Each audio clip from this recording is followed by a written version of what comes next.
Benvenuti a Montagnana da Tour Montagnana, io sono Alessandro, responsabile del progetto Tour Montagnana dell'Associazione Mura e io insieme ad Anna vi accompagneremo in questo percorso alla scoperta di Montagnana. Buon viaggio! Montagnana è considerata uno dei borghi più belli d'Italia. Vanta una delle cinte murarie più integre e conservate di tutta Italia e di tutta Europa.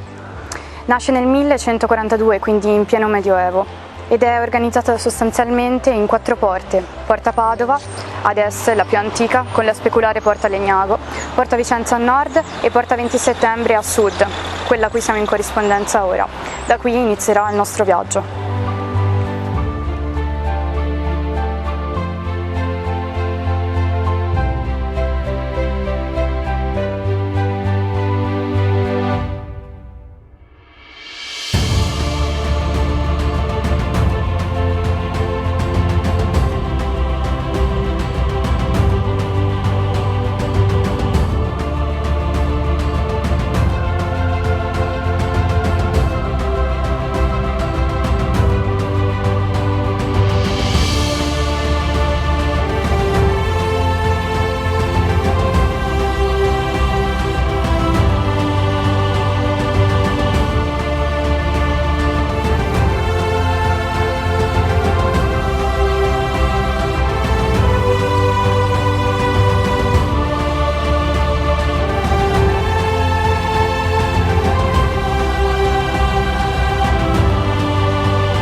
Questa è la chiesa di San Francesco, viene terminata nel 1350, come si può notare dallo stile. Lo stile è un tardo gotico poverissimo, come vuole il rigore francescano.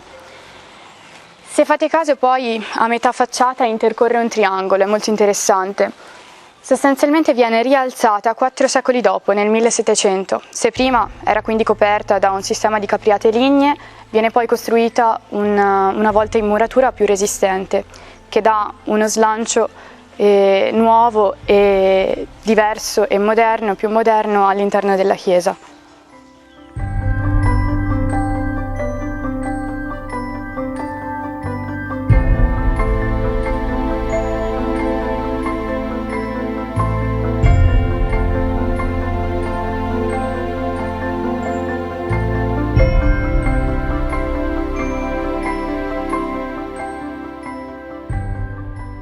Se notate, il campanile di San Francesco è alto 2, anche 3 volte forse le mura, e fungeva sostanzialmente da secondo punto di vedetta nel caso in cui le mura fossero state attaccate. Aveva quindi uno scopo prettamente funzionale.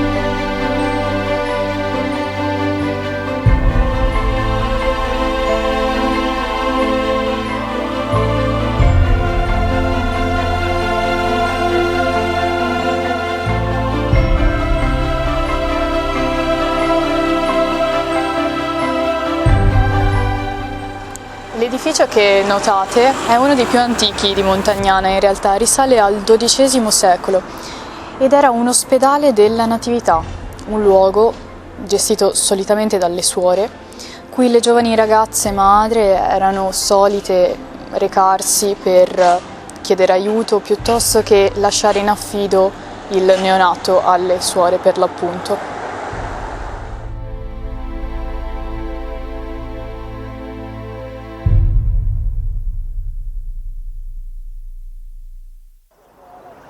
Questa è la piazza di Montagnana, piazza Vittorio Emanuele II.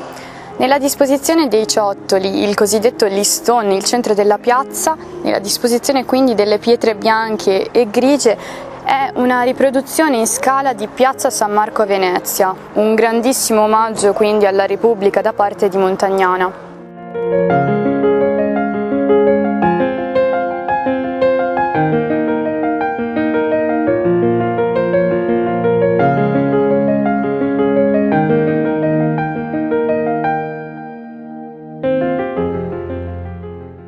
Se fate caso poi, girandovi attorno, potete notare dagli edifici che Montagnana è molto eterogenea nelle epoche di costruzione. Da una cinta muraria che viene costruita durante i primi 3 secoli del 1000 ad un duomo, la cui costruzione invece va dal 1421 circa al 1502 quando viene terminato. Viene costruito a 2 riprese sotto la direzione di 2 architetti diversi, ma levato su dai montagnanesi stessi, che si dicono: se le mura ce le terminano i carraresi, quindi i signori di Padova, il Duomo sarà un nostro orgoglio. Poi passiamo alla fascia cinquecentesca degli edifici, più tozza, massiccia, alla romana, soprattutto in loggia, l'edificio più a destra dipinto di giallo, con sotto quelle arcatone sotto le quali si teneva il mercato, il cosiddetto mercato delle granaglie.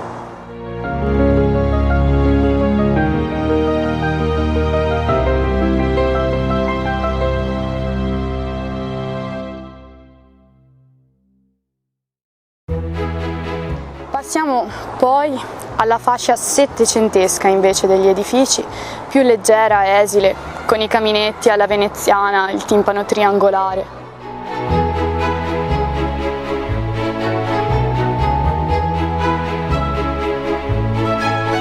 Ed infine ha questo grandissimo edificio, che se vi può sembrare il più storico della piazza, in realtà è un falso storico.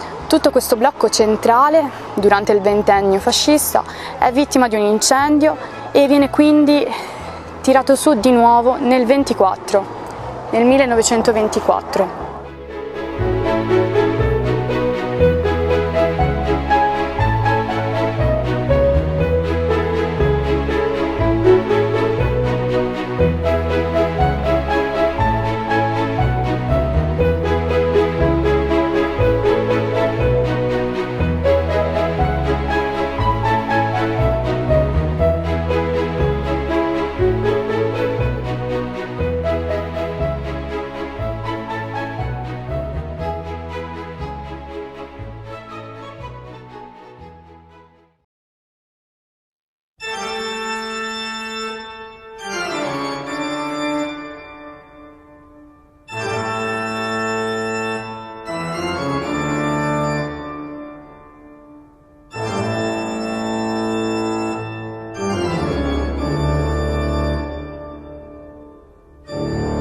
Questa tela raffigura la battaglia di Lepanto, battaglia svoltasi il 7 ottobre 1571 fra la Repubblica Veneziana e i turchi ottomani. Battaglia che viene celebrata all'interno del Duomo di Montagnana proprio perché gli stessi montagnanesi vantano il fatto di aver partecipato, di aver supportato i veneziani durante la battaglia.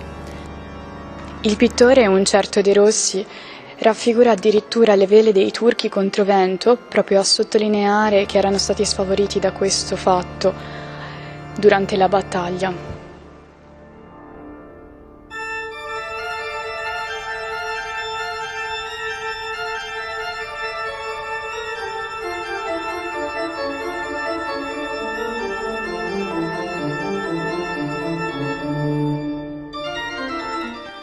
A fianco al portale d'ingresso poi 2 affreschi, un Davide Golia a sinistra e una Giuditta Oloferne a destra, 2 affreschi ricavati ultimamente su cui ancora si stanno effettuando degli studi, ma si presume che vi sia la mano del Giorgione, grandissimo pittore del 1500 veneto, uno dei pilastri fondamentali della pittura veneta cinquecentesca.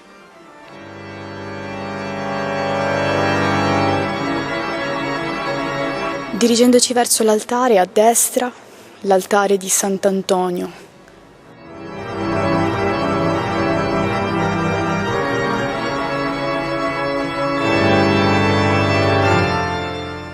A sinistra, invece, l'altare al Santissimo Sacramento. La curiosità principale di questi due altari laterali è la copertura a conchiglia, ma non speculare e rovescia.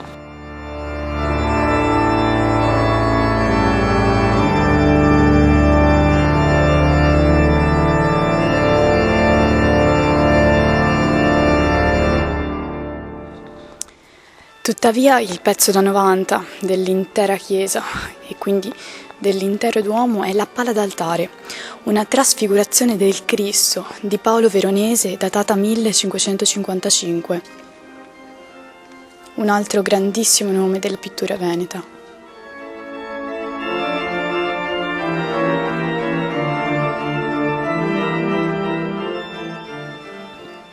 Il catino absidale poi, quindi la parte superiore dell'abside, della zona del coro e dell'altare, è conservato benissimo e rappresenta per l'appunto l'assunzione della Vergine al cielo proprio per ricordare il patrono di Montagnana, Santa Maria Assunta, che si festeggia poi il 15 agosto.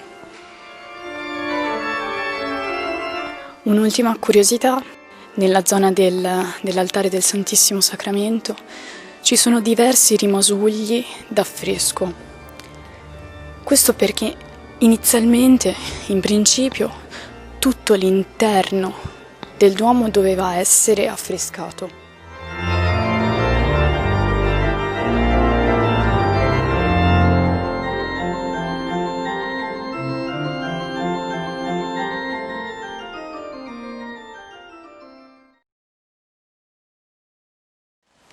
Siamo nel lato settentrionale della cinta muraria, in un punto particolarmente interessante per due peculiarità: il campanile che vedete alle mie spalle e questa serie di casette addossate alle mura che ancora non avevamo incontrato prima negli altri lati. Il campanile è il campanile del Duomo, pure se distaccato dal Duomo stesso, viene costruito sulla cinta muraria per scopo funzionale, come un'ulteriore torre, anche se un po' più articolata e più slanciata, nel 1602, quindi un secolo dopo il termine della costruzione del Duomo. Per quanto riguarda invece le casette addossate alle mura, sono una sorta di compromesso, stipulato a fine Ottocento soprattutto, per sopperire ad un problema fondamentale, quello della crescita della popolazione, quello della crescita demografica di Montagnana e quindi alla necessaria estensione del centro urbano.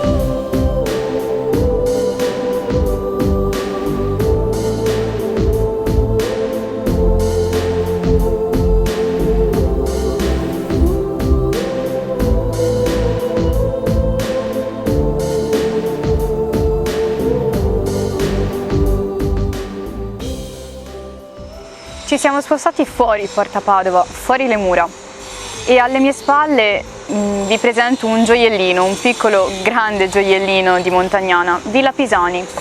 Villa Pisani fu commissionata nel 1550 da Francesco Pisani, un nobile veneziano, ad Andrea Palladio. È una villa palladiana. Fungeva da perno a tutta quella che era l'attività agricola dell'esterno delle mura e oltre ad essa una serie di strutture andando verso San Zeno, verso quello che oggi chiamiamo Borgo San Zeno, si dipanava il cosiddetto quartiere veneziano, borghetto veneziano.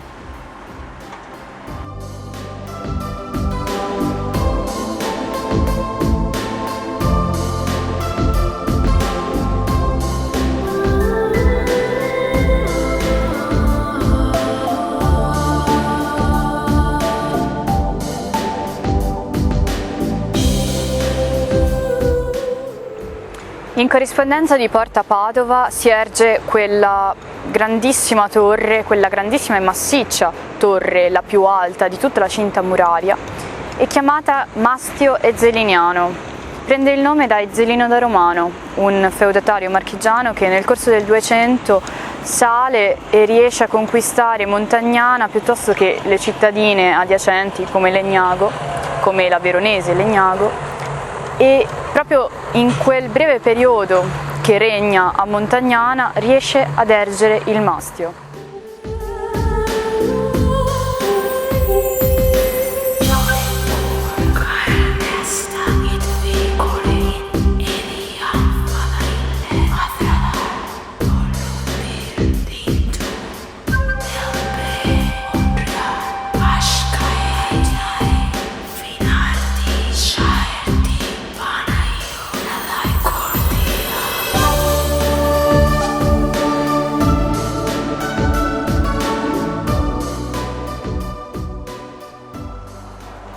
La costruzione del nucleo del castello è addirittura antecedente alla nascita definitiva di Montagnana, datata al 1142, come dicevamo all'inizio.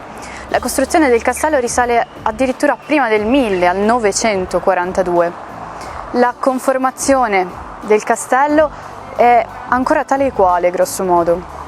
La parte principale però del castello di San Zeno è proprio Porta Padova. La porta principale, la porta più antica, di fatto è anche quella più articolata delle quattro. Accanto a Porta Padova poi una piccola arena, l'arena di Montagnana. In realtà ha solo fattezze romane, non è realmente romana, è stata ricavata nel Novecento.